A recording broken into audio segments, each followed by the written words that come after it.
door button to go over there and talk to the soap lady. There we go. And there she goes. Now we know who our guest is. This is pretty good.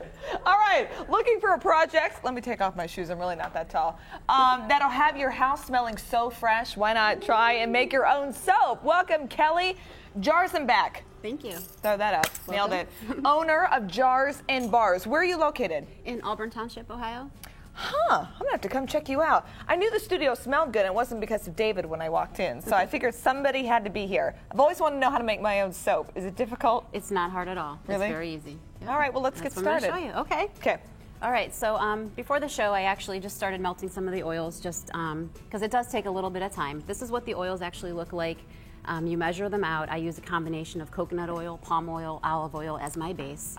Then I go ahead and I put them into my saucepan and let them melt. Okay. And then we also have a mixture of water and lye here. And you can see I have a thermometer in each one of them.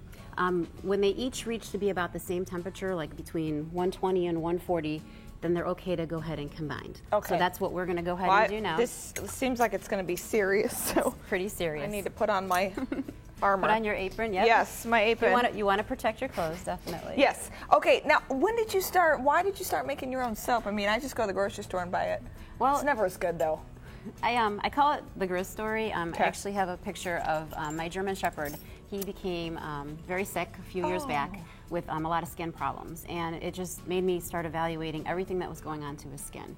And a lot of the products that we are using out there, if you ever pick up a bottle of shampoo when you go to the grocery store and try to read the ingredients on the back, I don't understand those words.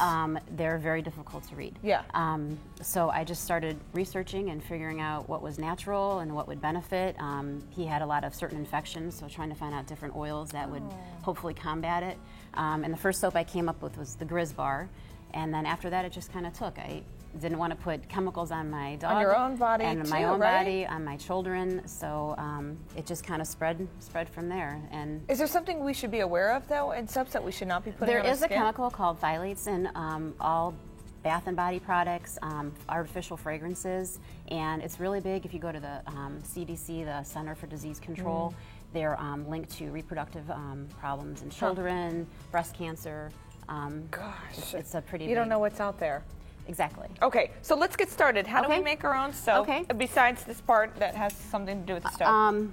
Basically, all you have to do is have a basic recipe. Okay. And I actually provided one on my website, but I have 12 ounces of olive oil, or 12 ounces of coconut oil, 12 ounces of palm oil, 8 ounces of olive oil. And that's all where? And that's all right in here. Okay. And it's already melted. Nice. And then we're going to go ahead and I have about 12 ounces of water with 5 ounces of sodium hydroxide, or it's known as lye. And we're going to go ahead and combine them. Okay. And then once we combine them, we're going to add, this is actually dried lavender. And then this is a mixture of lavender essential oil. So should we start? Yes, we can. Well, we're going to put these ones together Oh. first. Don't let me begin. So I'll take the Throw it in there. thermometers out. Okay. I like your soap 101. Well, thank you. Tell them what that is. Just basically how to make soap, breaking it down really simply. And It's not that hard. it's not that hard at all. And then I use a stick blender. When you actually mix the two together, you want it to, this is called the saphonification process, where the lye actually acts with the oils. And as we keep doing this, the mixture will get thicker. And if we stop. Isn't that used to make mixed potatoes? Yep, you can do potatoes. I keep I've this seen one David strictly use for that. soap. And then if you can see if I kind of dribble it, how it kind of stays back on top of itself here. That's what you want. That's called trace. And at that point, you can go ahead and, Christy, if you'd like to add. Yes. This is a mixture of lavender essential oil and apricot kernel oil. Ooh. And you can come up with your own, obviously, because that'll Yep, be the that's scent. what I did. And you Oh, mix, that smells lovely. mix that in, and then you can go ahead and sprinkle the lavender in. All of it? Sure, all at Okay. once. This would be a fun project with your kids, or, you know what? If you're having a party, it makes great favors, doesn't it? It does make great favors. Great wedding gifts. Yeah. Bridal shower gifts.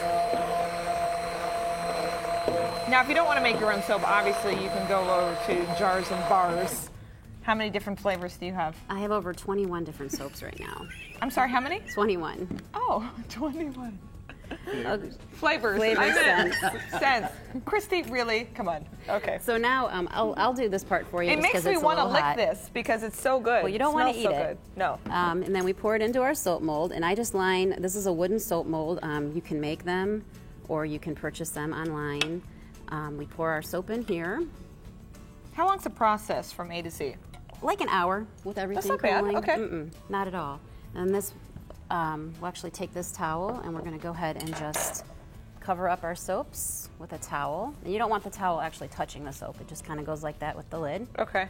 And then for 24 hours. And then after 24 hours, it will look like The magic this. of television. Voila. Now, do we slice this? Yes, that's just gonna with a be your butter job. knife. No. Oh. Oh. Whoa. Let me move some of this out of the way. We're going to go ahead and open up this soap mold.